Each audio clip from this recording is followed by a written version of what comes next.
jour, j'étais en train de réfléchir à certaines choses.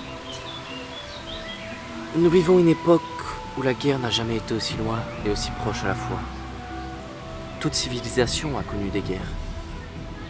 Et j'ai envie de vous en raconter une en particulier. Débutons l'histoire, là vous la connaissez certainement. Débutant en tant que jeune dresseur Pokémon, le héros dit au revoir à sa mère. Mais il n'a pas de père à qui dire au revoir. Et dans le jeu, on n'a aucune information éventuelle par rapport à ça. Mais on peut constater que dans le jeu, il y a peu de personnes adultes. Il y a pas mal de personnes âgées, beaucoup de jeunes, voire jeunes adultes. Comment est-ce possible d'en trouver aussi peu dans une région tout entière?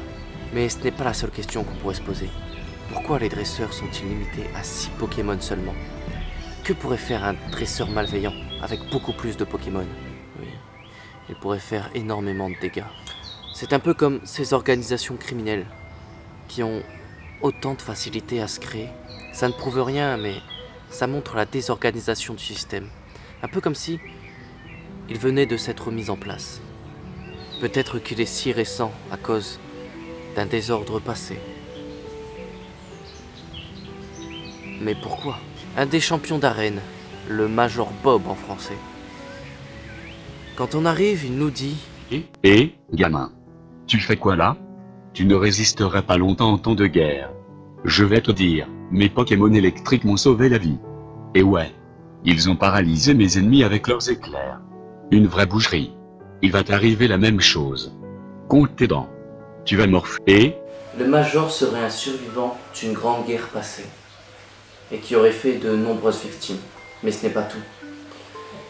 Dans une ville très connue et très réputée de Pokémon, nommée Lavanville, se trouve une immense tour, créée pour les Pokémon morts au combat. Certes, tous les Pokémon morts doivent être enterrés, mais lorsqu'on érige un monument, c'est souvent pour honorer la mémoire de personnes tombées au combat. Et au passage, Lavanville est certainement un nom qui vous rappelle quelque chose, car c'est une des villes réputées les plus glauques de Pokémon.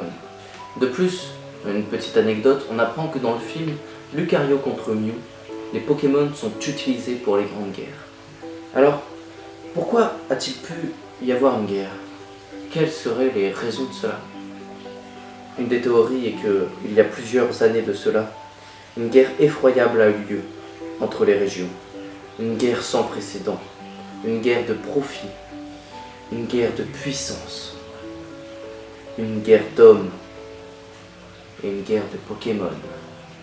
Car l'homme, dans sa cruauté et sa rage, n'a que faire des sentiments des autres créatures. Ce fut certainement une guerre longue, avec beaucoup trop de morts pour en parler sans mal. La guerre a donc pris fin d'elle-même, voyant que le conflit et la bataille n'aideraient pas. Les hommes ont beaucoup souffert, mais encore plus les Pokémon.